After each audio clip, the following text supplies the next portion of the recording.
All right. Thank you, everyone, for joining us for the first hour block that we have for our social community, social justice virtual symposium. So this will be the first time we've offered this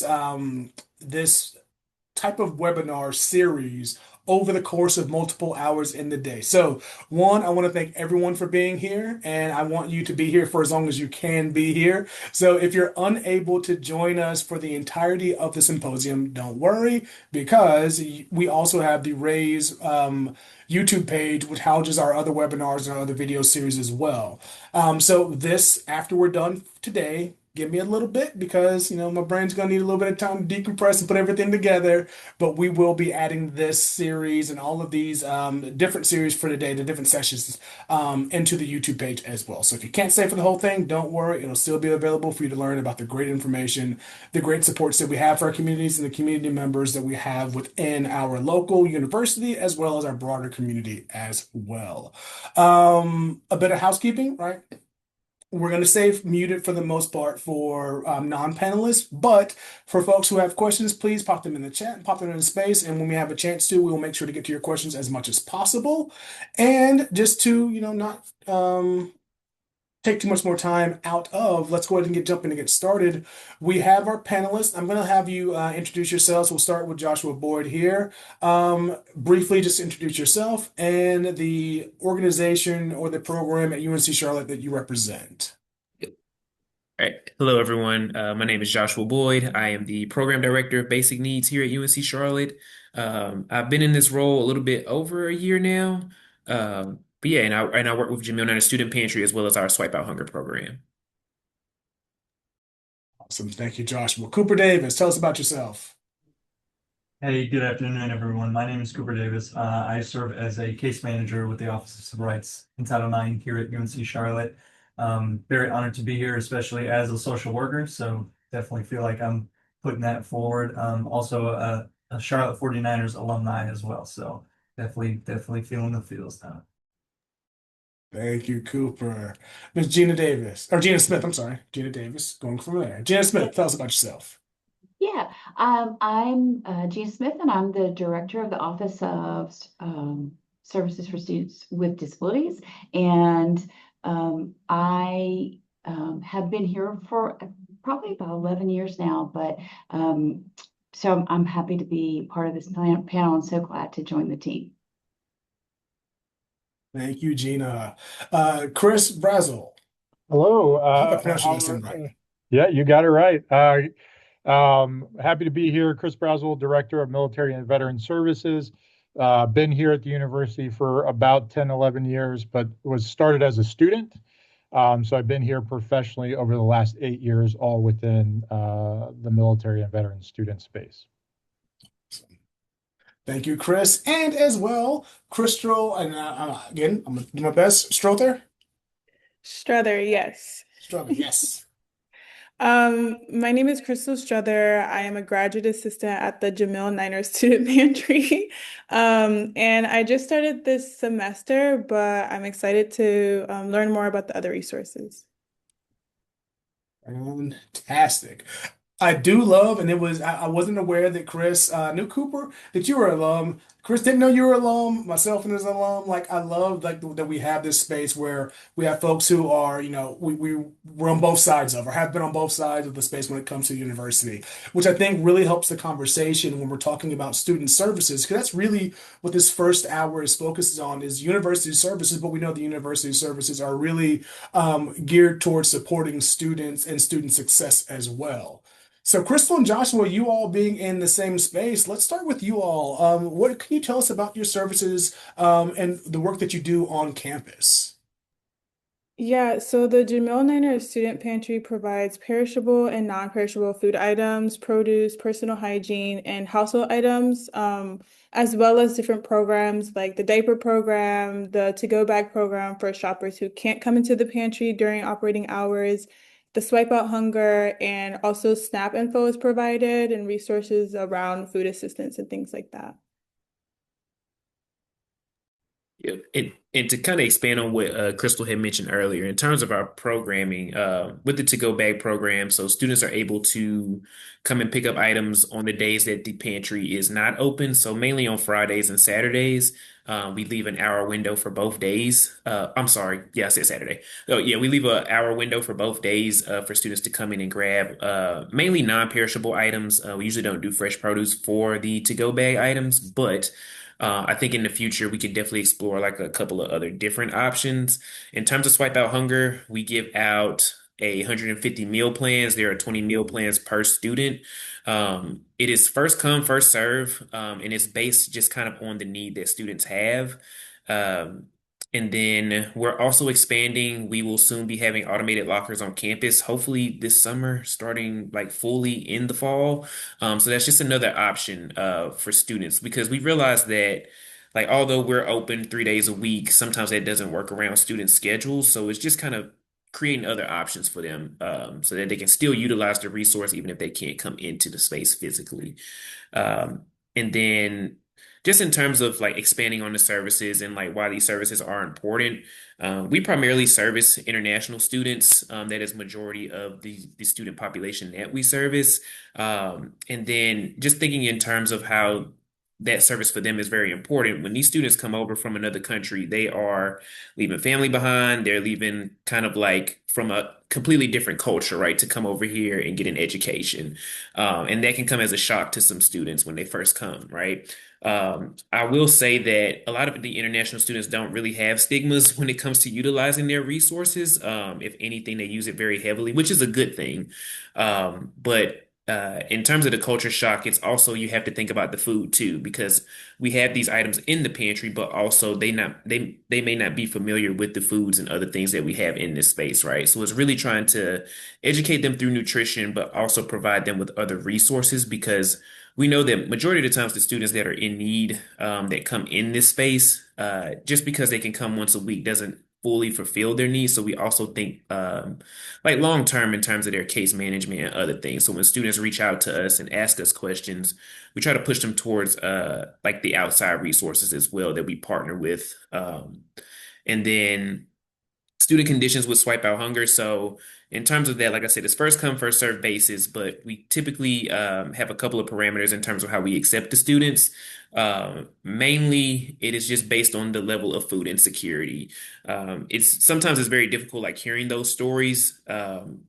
In terms of what the students go through, a lot of these students are living off campus, but then you also have some students that are living on campus. And I think sometimes students don't realize that although they may not be experiencing food insecurity in their current moment, it's still good to know the resource and how to utilize the resource because you never know what can happen in a student's life, whether it be something at home affecting them, where they may not be getting as much help, whether it be they're taking out loans to be here.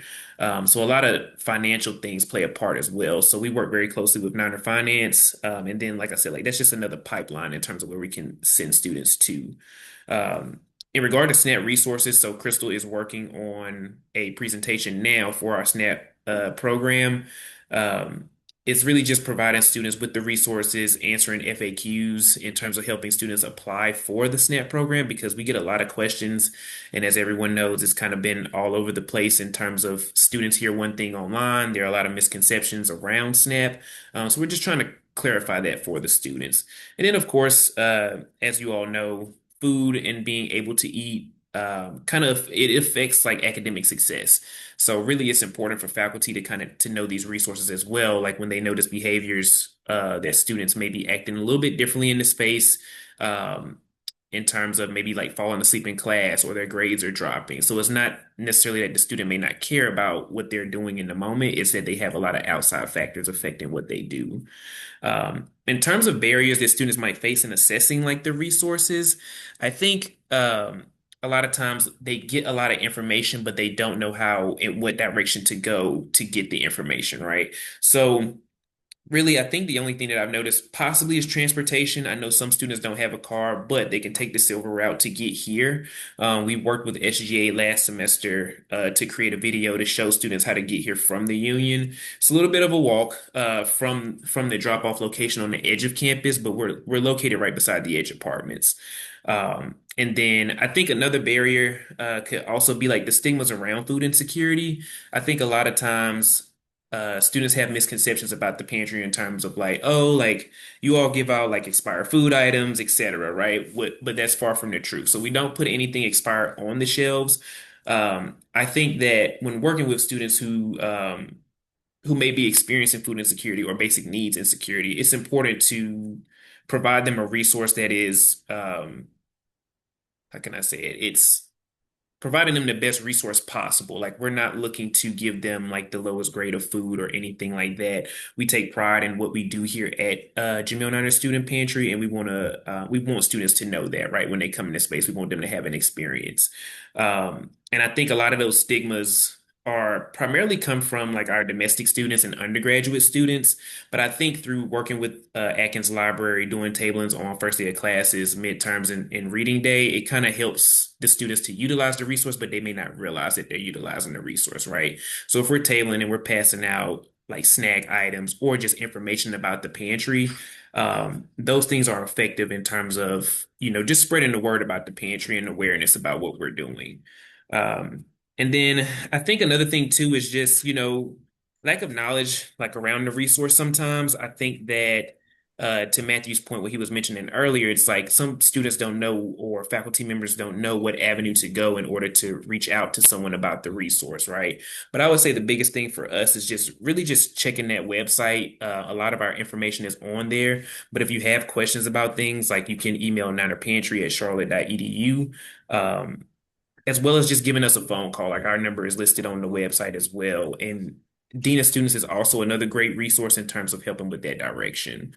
Um, and then, like I said before, I think we try to be intentional with the resources that we have off campus. So we work primarily with Nourish Up, and they have a wealth of knowledge around community resources, whether it be in university area or just the overall Mecklenburg County area.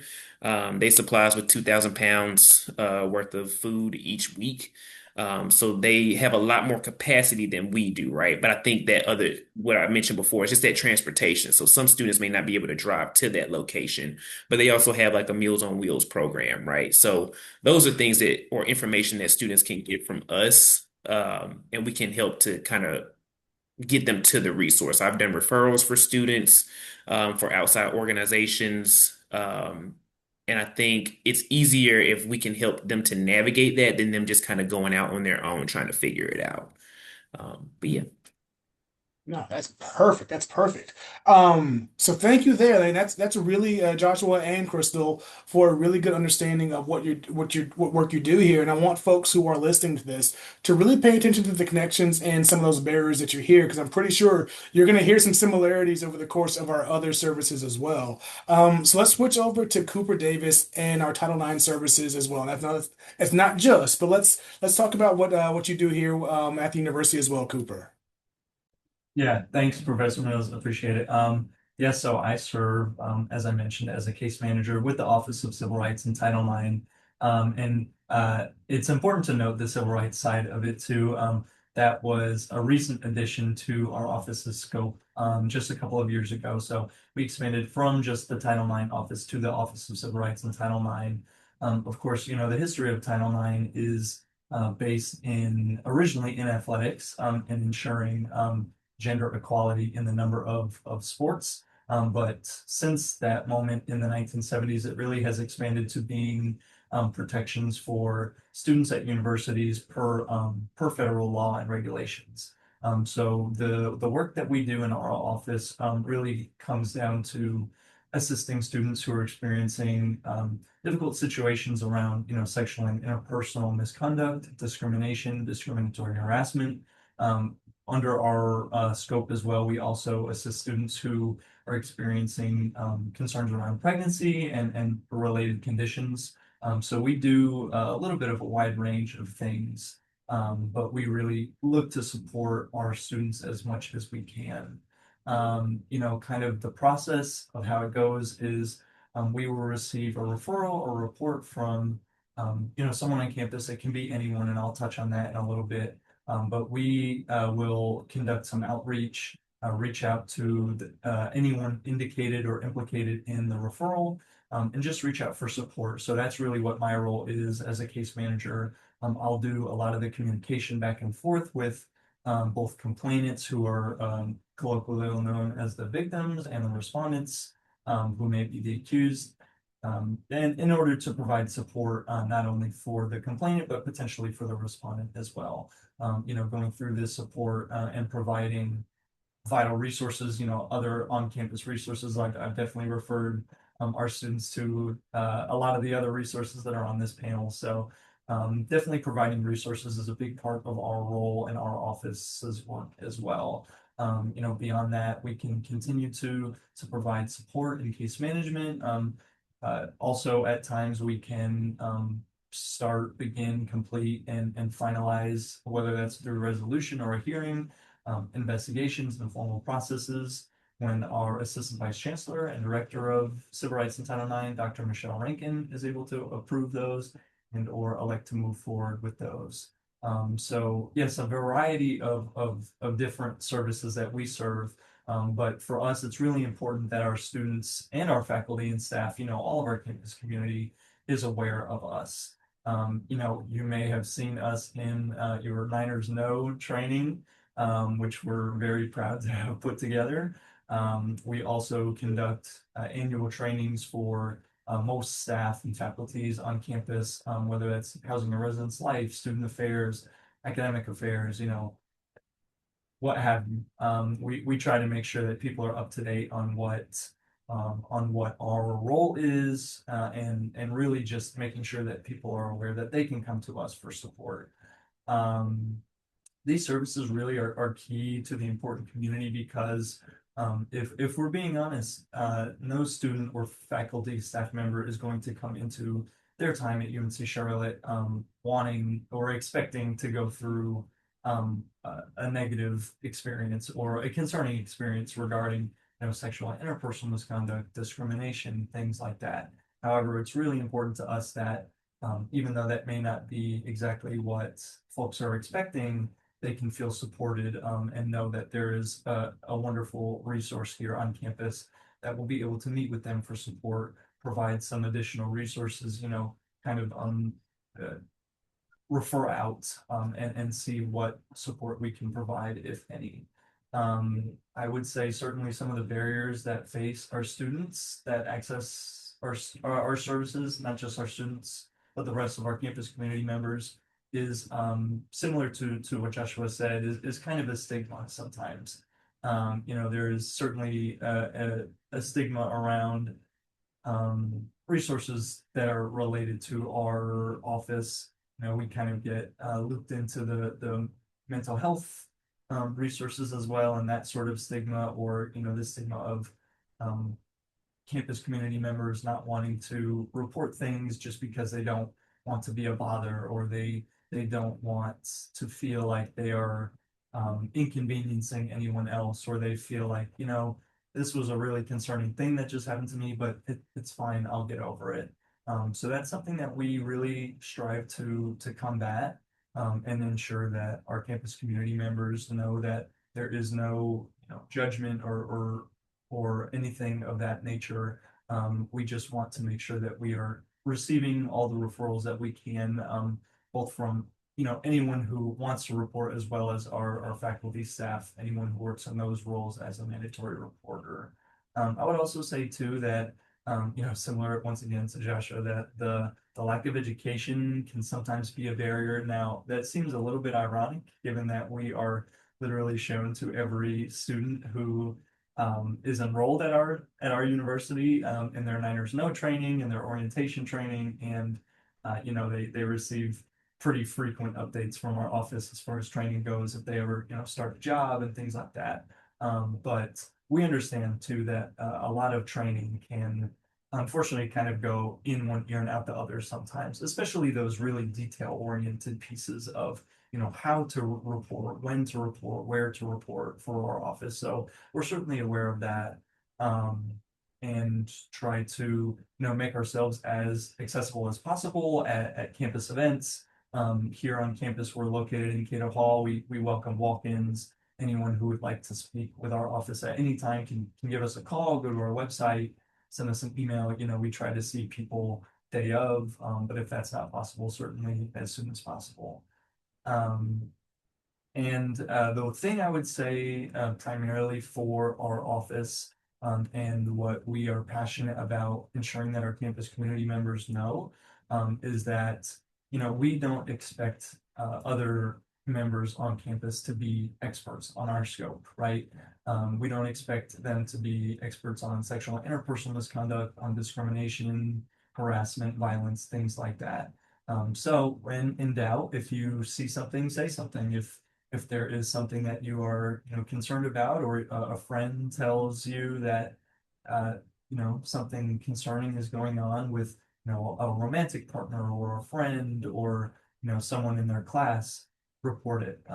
You can really just Google UNC Charlotte incident report. There's two different types of incident reports for our office. One of them is in relation to sexual and interpersonal misconduct. So that's where we see more of those interpersonal violence, relationship type of situations. And then we also have the discrimination report as well, in line with our university policy 501 around protected classes and statuses. So when in doubt, submit the report. We're the experts. We will go ahead and reach out, do our support, and it's important that we get as much information as possible. But just submit the report. That's the moral of the story. If you take one thing away from our office for today, it's certainly that. So, to answer the question, we definitely provide a wide variety of services for our campus community members, but also just really focus on providing support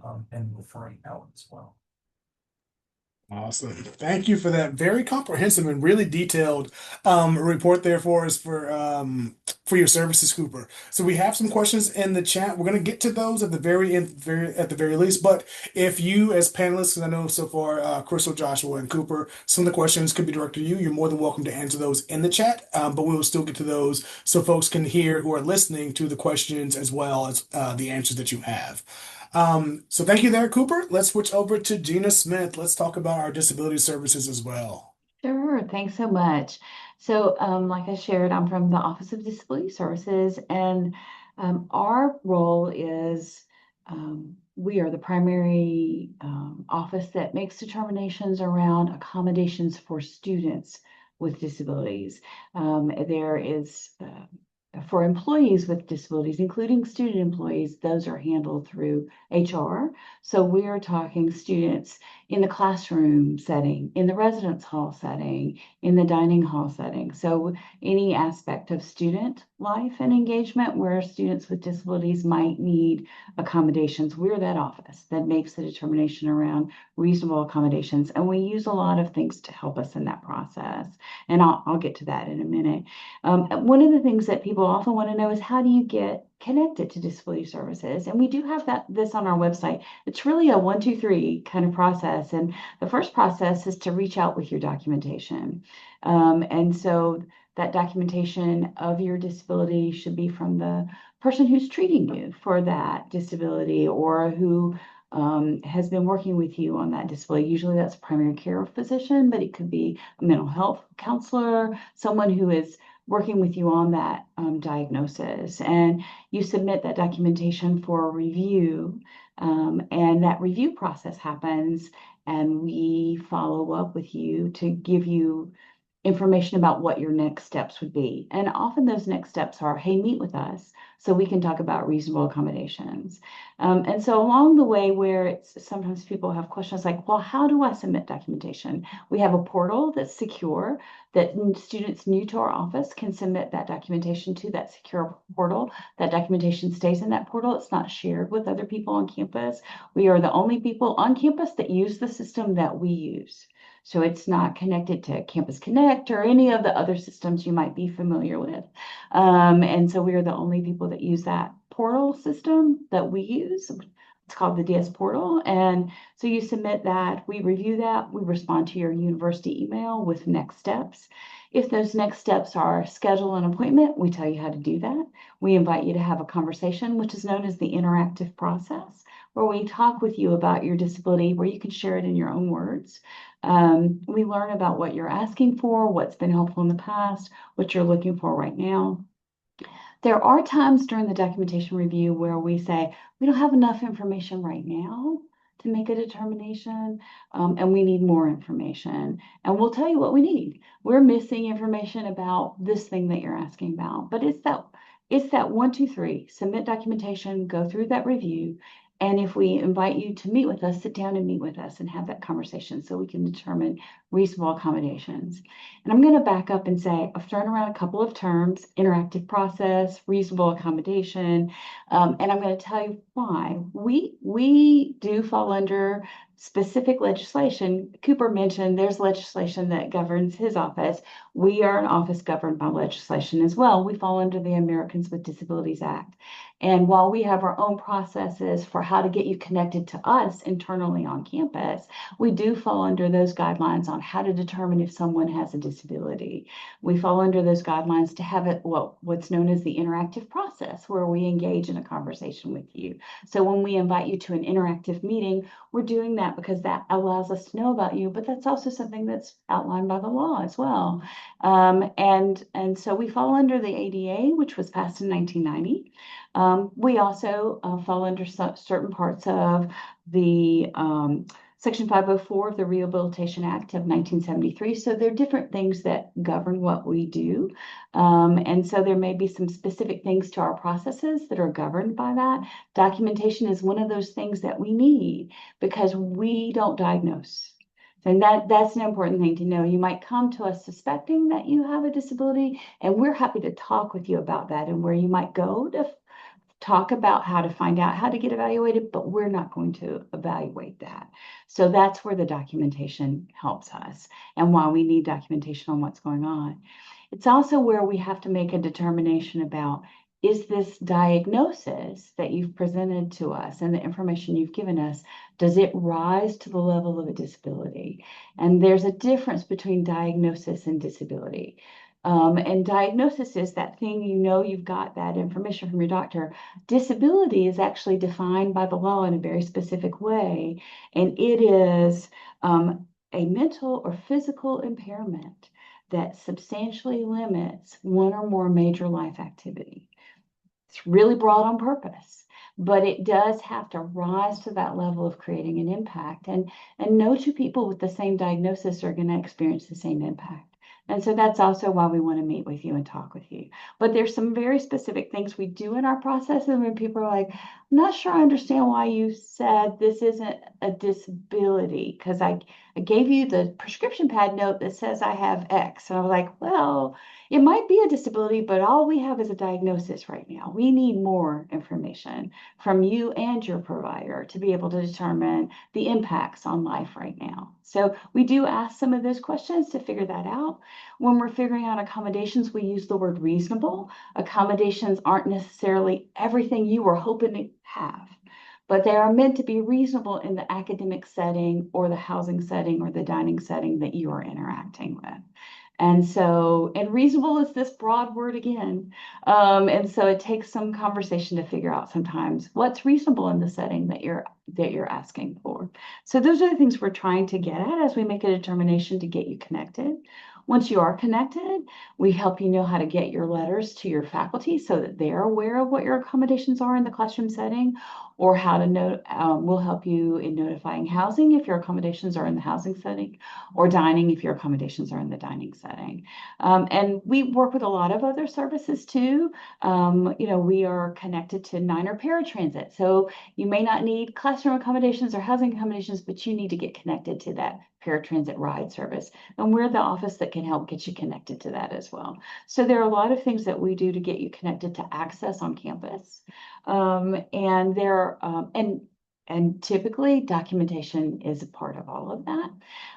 But you'll find that information on our website, including forms that can help your provider know the questions that are helpful for us. We don't necessarily need to know everything about your disability. We need to know some specific things about your disability to be able to understand how to help you in an academic setting.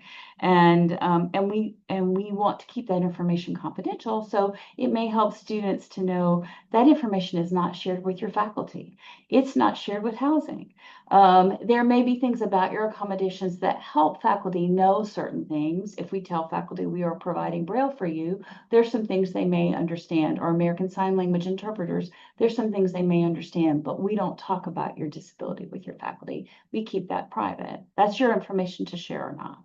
And sometimes people wonder about that. If I were to switch quickly to some barriers, we too deal with some stigma. I do think that the ADA has been around long enough that we have there's some awareness in this world about accommodations and disability, but there's still some stigma. I'm going to tell you, I think the biggest barrier is not knowing what a disability might be. I have this thing going on and I don't know if it's a disability or not. And it might just take that conversation to sort of figure out what that impact is and is it a disability? So we would encourage you to reach out and ask those questions of us. So that it may be that the barrier isn't that you don't want to talk about it, it's you're not sure if it fits in our space. And we'd be glad to talk about that with you. So we work with everybody on this panel in lots of different capacities. And so sometimes we get referrals and we'd be glad to connect with you that way too. But those were the two barriers I can think of, the main way to get connected and the main things that we do and why we use some of the specific terms that we use. So hopefully that's a good start. Fantastic, fantastic. Thank you, Gina. I appreciate that. We're gonna definitely come back because I know you have a question in the chat. But we're gonna follow up with some stuff here to really connect those dots. So as we get to Chris, for social work students who are listening, you're hearing case management over and over. So please, as you're taking the course in case management and understanding that connection with their community members and people, it is huge when it comes to all these social services, and the idea that you're supporting community. It's huge to those spaces, even if you're not a social worker. But the concept is consistent across working with individuals. But to not stop the show, please, Chris Brazel, if you can share with us your support and the work that you do with military and veteran services. Yes, very happy to. So, just like everybody else on here, yay, federal compliance and regulatory stuff. We deal with many of those departments. So Department of Veterans Affairs, Department of Education, Department of Treasury, all the above, right? So the main function of our office is to provide VA education benefits certification. And so we have about 1,800 unique students on our campus per calendar year that are using some form of Veteran Affairs education assistance. So that is veterans, that is active duty, National Guard, Reserve, spouses, children of, etc. And so to combine all that huge population varied into one pot, we just say military affiliated. So anybody that's military affiliated, our office supports them. You don't even have to be directly military affiliated. You could have a grandfather, grandma, my cousin twice removed. We don't care. You're still military affiliated. You can come to our events. If we can plug you in somewhere, we will make that connection for you. But boiling it down, the main function of our office is to certify those VA education benefits. Because we understand holistically, there's a lot of other things. Again, I'm going to echo everybody on this panel. We work with everybody here. We send students to one another. We refer them to out to other partners. We have to look at the kind of breadth of the student experience on campus here. So not only do we partner with everybody here, we extensively partner with community partners out in town. So Veteran Bridge Homes is our local veteran service organization here in the Carolinas. They are our number one partner. We are when I say we, I guess it's just me. We are a provider in the NC 360 NC Serve system. So I can send out referrals to organizations and nonprofits off campus for our students. So occasionally we'll have a student, needs to go to a medical appointment up at Salisbury at the VA, doesn't have reliable transportation. Boom, boom, boom. I can put it in. and a nonprofit out in town can reach out to that student and pick up that need.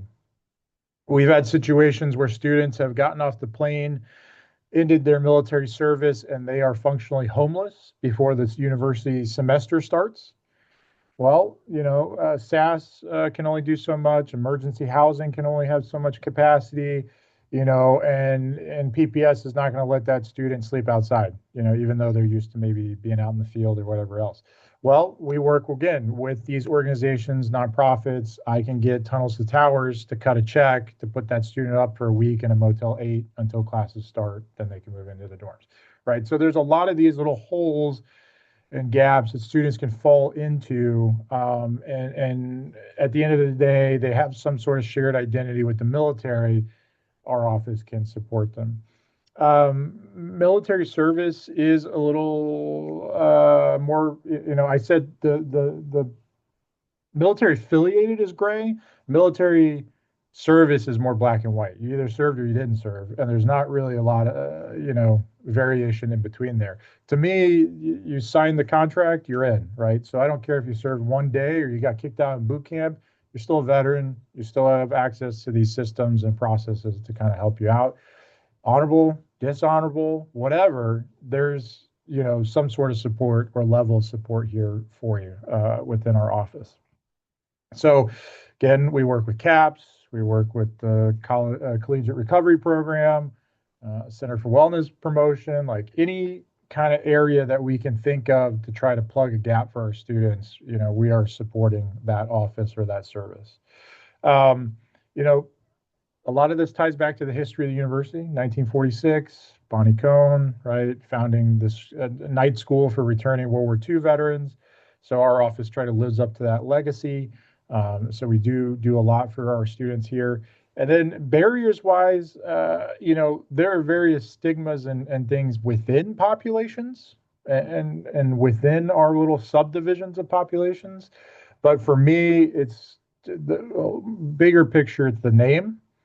So this office is about 13 years old. When I came in as the director, I changed the name because the names were pretty kind of restricted back when they started. So it was Veteran Student Services Office. So if you weren't a veteran and you weren't a student, you didn't get help, right? And then it was Veteran Service Office, and then I would have like dependents, or I'd have reservists or active duty. Say, well, why would I come to you? I'm not a veteran. And so now we are military and veteran services. And so that is the broadest I can kind of make the name as far as best practices nationwide go, so that we can kind of help serve these students. And then specifically within our veteran population, we are seeing technological challenges with our older veterans who are now coming back to school to reskill to get back into the workforce. So the way the economy is, the way these service members are, we have had an uptick of our 60, 65-plus-year-old veterans that are coming back to school. And in today's day and age of Chromebooks and email and all this sort of stuff, I spend a lot of time teaching folks how to, send emails and schedule appointments on Connect and things like that, right? So a lot of my personal job is teaching soft skills and maybe some hard skills like tech. But our office has a lot of folks in here that we all have kind of our specific kind of lanes that we work in. And kind of the last thing I'll talk about is just, again, if you have a question or military service comes up, or somebody that may or may not be a veteran that might need assistance, just connect them to us. Every piece of literature that we hand out to our students has a resource guide in it. And it's not just campus resources, it's federal, it's state, it's city, it's county. I know the guy that you need to know, or I know the gal you need to talk to wherever you live to get you connected to some sort of service. So, that's within a 7-county range around the city, basically.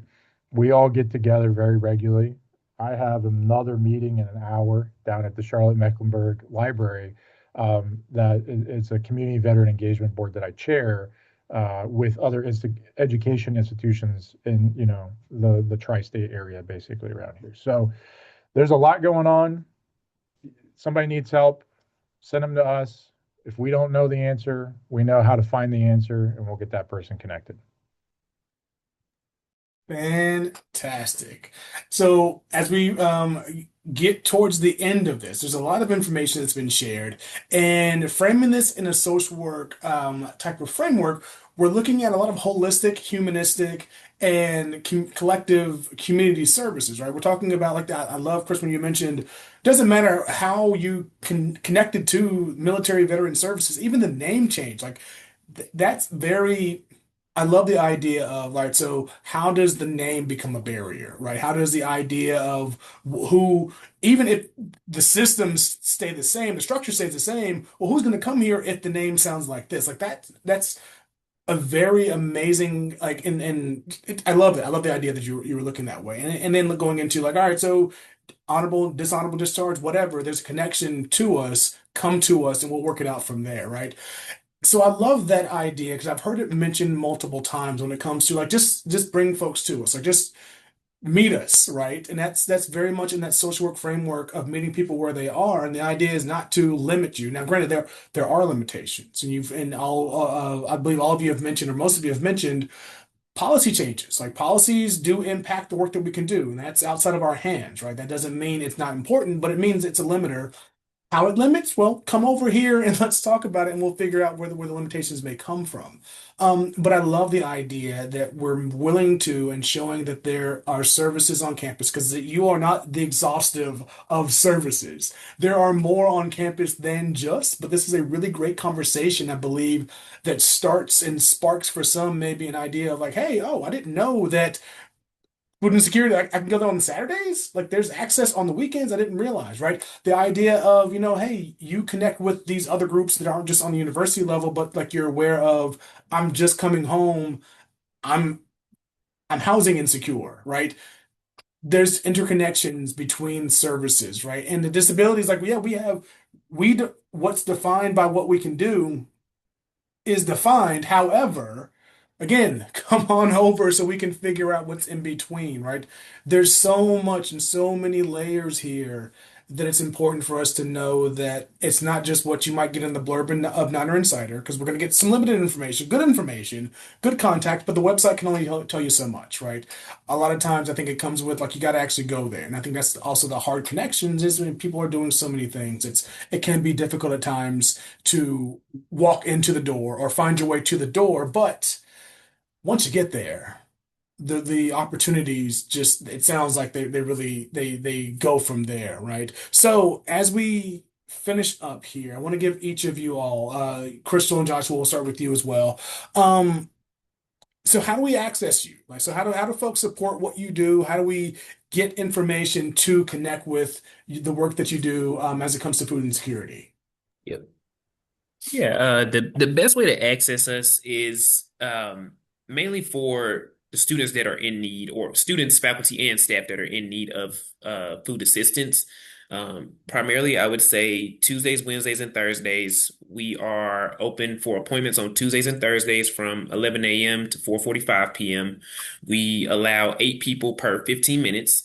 And then we do walk-ins on Wednesday. So we know that appointments can kind of create barriers for some students in terms of their scheduling and other things, transportation as well. So we allow walk-ins on Wednesday. We do 11 to 3 or 11 a.m. to 3 p.m. We're thinking on expanding that possibly. We're adding a new full-time staff member. So with that new full-time staff member, we'll be able to have more accessibility. And then in terms of just kind of going through the items and everything that we have, I mean, we have like your non-perishables, so like your canned goods, the fresh produce, household items include like sponges, laundry pods, dish pods, toilet paper, paper towels, um, uh, and then in terms of hygiene items, we of course have feminine hygiene items, your deodorants, essentials like lotion, toothpaste, toothbrushes, etc. Right? So have a lot of options here. In terms of, let's say, if students or faculty and staff are more interested in volunteering and supporting the pantry in that way, we welcome volunteer groups. We always need help in the space. It is kind of first come, first serve basis, and we try to put them in shifts. So we have 3 shifts per day on Tuesdays and Thursdays. So 10:30 a.m. to 12:45 p.m., 12:30 p.m. to 2:45, and then 2:30 to 5:15. And then we usually do 6 people per shift, but if it is a group, we are willing to accommodate for more folks. I will also say, in terms of donation drives and things like that, if people have interest in doing that, you can feel free to reach out to us at Niner Pantry at charlotte.edu. So that is our email. And then it's also Niner Pantry for our Instagram. So if you send us a direct message or an email, or even to give us a phone call as well, we're there to answer questions. But yeah, and then in terms of volunteering, we do have an event request form that is on our FAQ, the FAQ part of our website. So I think just if people have questions, I just want people to know that we are very welcoming and open to answering any questions that folks have. And we're looking to partner with other organizations. But yeah. Fantastic. Thank you there. And to the question that Professor Edwards Knight had mentioned earlier about where the lockers would be located, we're looking at the University Recreation as well as Atkin Library for information or for the locations, and to follow up with the Instagram page and spaces for more information, looking at Niner Pantry for the Instagram page for more information as well. Yep. And then what I also wanted to piggyback on too, Matthew, is that we're located right beside the edge of apartment. So we're not like completely on campus. We're like literally right on the edge of campus. And we're located at 1224 John Kirk Drive. So all of that information is on our website. We are kind of going through some updates on the website, so some things can change. But like I said before, like if you have questions, definitely can reach out to us, and we'll be able to answer all of those. Fantastic. Thank you, Joshua. Gina, if we're looking at disability services, what information can you provide to those in need of your services or to folks who might know someone who needs your services? Sure. So there are multiple ways to get connected. A new student can get connected through our DS portal. You just have to have your NinerNet credentials and your password to log into the system to upload your documentation and tell us something about yourself, or just tell us something about yourself and that you've requested documentation be sent so that we can be on the lookout for it. And so that can get new students connected. You can come in person. We're in Fretwell 230 and drop off your documentation. We'll make a copy and give you back your originals. Sometimes we want students who've already been connected get a little disconnected. Maybe they've been out for a semester or two and they want to get reconnected. They can just reach out to us by email and say, hey, I've had services, how do I get reconnected? And we could share that information. I think the important thing to know is for our population, disability can happen at any time. So we have a population of, we work with a population of people who have had a disability since birth and know it well and have used services in a K through 12 environment and know that well coming into college. We have individuals who have had disability but never connected for services and don't know how to navigate it. And we have just students that were diagnosed over their spring break and need some feedback on what to do next. And so there, at any point, you might need to connect with us, and it is okay that it's after the semester started for you to connect with us and ask your questions. There does become a point where it might be a little late in the semester for us to be helpful because so much of the semester has passed or we're right at final exam time, but it doesn't mean we can't help you moving forward. So you might get connected that way through your own initiation. You might get connected because you reached out to housing because you need a housing accommodation and housing helped you get connected to us because they don't want to get your documentation. They want us to have your documentation. So they'll tell you how to get connected to us. And you might get connected because a friend maybe on this webinar gets you connected and says, hey, I know about this service. And if you want to know more, please reach out and ask some questions. We do have a lot of helpful information on our website too, but some people like to talk in person and we love that. So you can meet with us virtually. You don't even have to be on campus. You can meet with us in person. You can have a phone conversation to get that ball rolling for you. Fantastic. Thank you, Gina. And one of the questions we had earlier was about transportation, and we do have multiple forms of transportation that do accommodate, as Gina mentioned in the chat, non-air rides, non-air paratransit. Our transit systems in general are focused on supporting individuals with disabilities. But again, I think it comes with, communicating and engaging with those systems, but there are services on campus that do support those with challenges related to accessibility or physical needs that can also be supported with transportation as well. Thank you, Gina. All right, let's switch over to Chris. Chris, let's talk to same thing. For those who want or need more information, I know you talked about like a pretty general language when we're looking at military and veteran services, but let's talk about a little bit of how to access those. What information would you provide for folks who need your services? Yeah, so thanks for that question. We are trying to be very proactive. Every opportunity to speak, table, go to whatever event, my office is there in some sort of fashion because just yesterday I helped a student out. The dad had just gotten recently certified as 100% disabled by the Veteran Affairs Department. So she just unlocked the access to that VA education benefit and, didn't know what else needed to be done, right? So kind of like Gina said, these things come and go. Sometimes they pop up in the middle of semester. There's no time frame on them. I've certified benefits backdated to the 80s before for folks. So you never know on these sort of things. So the main thing is just come into the office, connect via email, whatever the case may be. You'll get connected to one of us. I have two staff in the office that do the VA education certification themselves. So they are kind of our subject matter experts there. There's a program director for outreach that's out and about in the state, and then I have a program manager that runs our programming here in the office. And then we very intentionally hire a representation of our population with our student workers. So whatever your situation is, when you walk in, there will be somebody that has had that experience previously. So we lean very heavily into peer mentoring, peer connections. Right now, phone's been ringing off the hook. A lot of orders, people getting deployed overseas.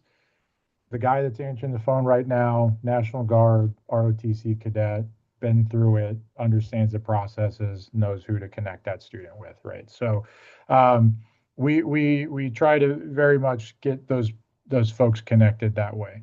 One point I do kind of want to make, and it's something I kind of bring up when I talk about stuff. I think UNC Charlotte has a very interesting spot to occupy within the state, and that the school is relatively young at 80 years old compared to some of our peer institutions. I feel like we have a lot of opportunity to try things, right? And so we are more flexible and open to trying things than I think some of our other institutions are.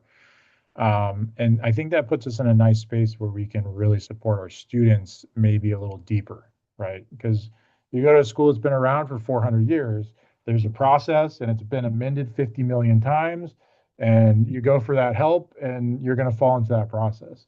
But you come here, and Charlotte's a relational campus. It's who do you know and who can I connect you with, right? So you come here, we have our process, but I know somebody out in town, or I know Cooper, and I do know Cooper. And then I can be like, hey, let me write an email real quick, right? So I think that gives us a lot more flexibility and bandwidth to help our students, on a deeper level. I got off track maybe, but I hope that answered your question. No, absolutely. But I love the idea, and especially as we transition to finishing out with Cooper here, when we're looking at that space of like who you know, like it's not the idea of you only have to know people to be able to get support, but because we have a close-knit community that has a lot of resources and a lot of connections, even if like the a lot of is like, all right, so you have one community that just it's like social work is tight. So once you're in the social work space, you're probably going to run into someone who knows someone pretty quickly, right? It's important to remember that because once you get connected, those connections they can sprout other types of support too, right? And you never know who's going to know something else or have another support too. So that relational idea and the idea that this is still a young campus, this little city as I call it, is pretty pretty big, yet still it's young in its inception in comparison too. So no, I love everything you just shared with us, especially the idea that we have community members who it's not just folks who learn through trainings, it's folks who have experienced. And that's really important for that connection to be able to build that trust in those bonds, to be able to be as transparent as folks may need to be able to feel comfortable accessing these services. So, Cooper, rounding us out and finishing up for this session, when we're talking about civil rights in Title IX, what do folks need to know and how do we get more information to the people who need your supports? Definitely, definitely. And I'll see if I can hit a buzzer beater here in the spirit of March Madness. But yeah, definitely. As I mentioned, if you're in doubt, go ahead and report, file an incident report for our office. But we understand that students and community members can really just want to chat and ask questions. They may want to set up a meeting with us. They may want to set up a call. We are down for whatever. Similar to what Gina said, we will meet people where they're at, and piecing together back to those kind of social work perspectives. We'll meet people where they're at, right? So if that's an email, a phone call, as I mentioned, we take walk-ins up in Cato Hall, so that's out near Fretwell, near Prospector. We love it to be able to connect with whatever student. And if there's a person who has a question that may not fall completely under our scope, but we can help them be pointed in the right direction of where to go to best answer that question. That's what we'll do. We will always present as much support and meet with a campus community member for as long as possible or as often as they would like to meet with us for to make sure that they're feeling that support and make sure that we're managing things accurately on our end. As Gina and Chris touched on, things change. Experiences change. Something that is, negatively affecting the mind of a student right now in relation to an experience with, sexual misconduct. It may not be super invasive right now, but it could be in 2 weeks. It could be in 2 months. It could even be next semester, right? And so we certainly can understand, appreciate, and provide support for those things with the knowledge and the understanding that things can change. And so we'll always be there for those students and campus community members who need it. Yeah. Fantastic, right? And that's really where we want to close out on is the ability for the university's supports. And again, this is not exhaustive, to be responsive to the needs of students as well as, right? You have a wealth of individuals who are knowledgeable of their work, their contemporaries, the folks who are also working in space similar to, and worst case scenario, reach out, right? Reaching out will get you something, and where you go from there, it's going to be specific, but it's going to be supportive of wherever you are, right? So if you are a student listening to this, watching this, please know that if you need support, it is available to you. Your university tuition goes to more than just the classes that you're in. You're paying for supports that you otherwise you might not need them right now. Again, that's a theme that's been going across the conversation is maybe now you don't, but in the future you may. Wherever your needs may find themselves, there are supports here on campus. So I want to offer a great thank you to Gina Smith, Chris Brazel, Crystal Strother, Joshua Boyd, and Cooper Davis for being a part of this amazing conversation, for supporting our students and the broader community at UNC Charlotte. And I hope that we can do something in some capacity again. I know y'all are doing a lot of things often, but in one way or another, I want to at least be able to continue conversations as we go through. So thank you all for your service, your support, and your work. For those of you, as we transition to our next session at 1:30 for panelists, I'm going to keep you on. For those who are not panelists, I'm going to put you in the weight room, and we'll start back in with our community services or some of our community services at 1:30 p.m. Thank you, everyone. Thank you. Thank you so much.